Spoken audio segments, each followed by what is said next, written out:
Hello Pilipinas! Hello world! Welcome back! Napakasarap kumain ng mga tusok-tusok na nakikita natin sa tabing kalsada. Tulad ng kikiam, kwek-kwek at iba pa. Kaya for today's video, tara, samahan niyo akong gumawa ng isa sa mga street food na talaga namang gustong-gusto ng lahat. Kaya ano pang hinihintay ninyo? Tara at samahan ninyo ako. Let's go! So, ang una po natin gagawin ay ilalaga natin ang ating mga itlog ng pugo. So, meron po tayong 30 pieces itlog ng pugo. Niluto ko lamang po ito sa loob ng 10 minuto at pinatay ko na po ang apoy. Pero hindi ko pa po siya tinanggal sa kanyang tubig. At hinayaan ko lamang po ito ng 10 minuto. At eto na po ang ating mga itlog ng pugo. Malamig na po ito. Pwede na po natin itong balatan. Medyo matagal pong magbalat ng itlog ng pugo, kaya pwede po tayong magpatulong dito sa ating mga anak. At ako nga po ay nagpatulong sa aking anak at sa aking pamangkin para mabilis pong matapos. At habang binabalatan nga po ang ating itlog, ihahanda ko na po ang ating sauce. Meron po tayong 3 cups water. Lagyan po natin ito ng 5 tablespoon soy sauce. 3/4 cup brown sugar. Pero pwede po kayong magdagdag at magbawas. Depende po sa gusto ninyo kung matamis po ba o hindi masyadong matamis. 1/2 tablespoon salt at 1/2 teaspoon paminta. At maglalagay din po ako dyan ng 1/2 teaspoon magic sarap. Lagyan natin ng 2 tablespoon all-purpose flour at 2 tablespoon cornstarch. Sila po ang magsisilbing pampalapot ng ating sauce. At haluin lamang po natin hanggang sa ma-dissolve ang ating all-purpose flour at cornstarch. Ayan, lutuin na po natin ang ating sauce. Igigisa ko po muna ang ating bawang at sibuyas sa mantika. At bago po natin lagyan ng mantika, painitin muna natin syempre ang ating kawali. Maglagay lang po tayo ng kaunting mantika, tamang panggisa lang. Ilagay na po natin ang ating bawang. Huwag po natin masyadong tostahin ang ating bawang at ang sibuyas para hindi po siya maglutang sa ating sauce. Bumango lamang po ang ating bawang, pwede na nating ilagay ang ating sibuyas.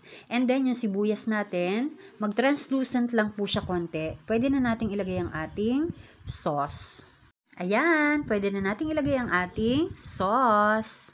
Hilaw na sauce. At hahaluin lamang po natin ito ng hahaluin hanggang sa kumulo. At makalipas nga po ang ilang minuto, ayan na po, kumukulo na po ang ating sauce. So mapapansin po natin na medyo lumalapot na po siya. Gawa po yun ng ating cornstarch at saka ng ating all-purpose flour.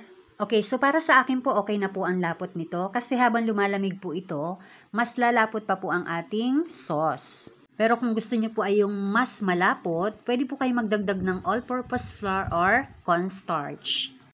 Ilagay ang 1 3/4 cup all-purpose flour, 1/4 cup cornstarch, 1/2 tablespoon baking powder, at 1/2 teaspoon salt.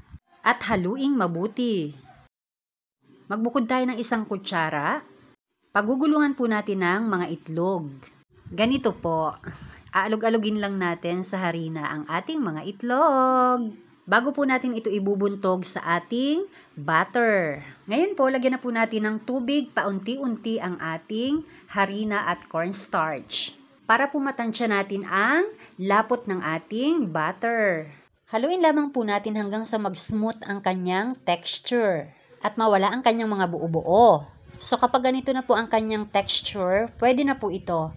Pwede na po tayong maglagay ng food coloring para magkabuhay naman po ang ating butter. So, naglagay lang po ako dyan ng 1/2 teaspoon food coloring. Kulay orange po. Haluin lamang po natin ng mabuti hanggang sa magpantay na ang kanyang kulay. Ngayon po, magsasalang na ako ng ating pagpiprituhan. Pwede na po nating ilagay ang mantika kahit hindi pa mainit ang ating pagpiprituhan kasi paiinitin pa naman natin ang mantika. Dapat po ang mantika natin ay lubog ang ating mga itlog.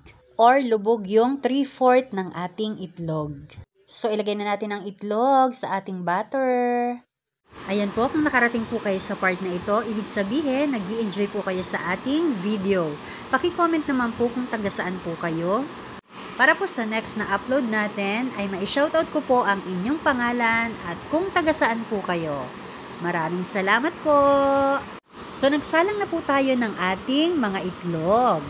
So magsalang lamang po tayo ng ilang piraso para hindi po sila magsisiksikan sa ating lutuan.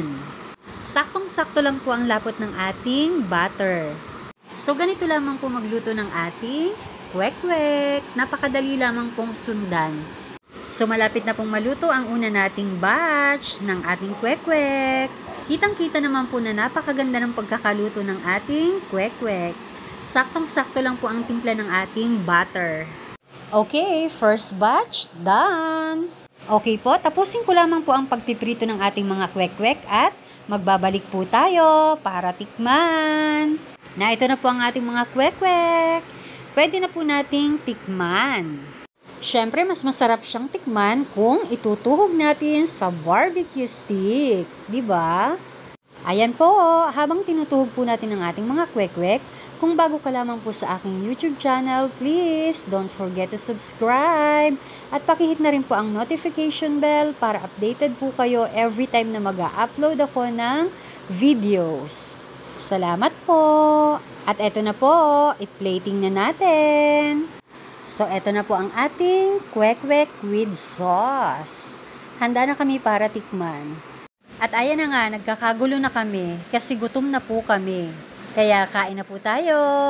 Sa sobrang sarap po ng kwek-kwek, ilan lang po ang nakain ko. So, ayan po, maraming salamat po sa panonood. Bye!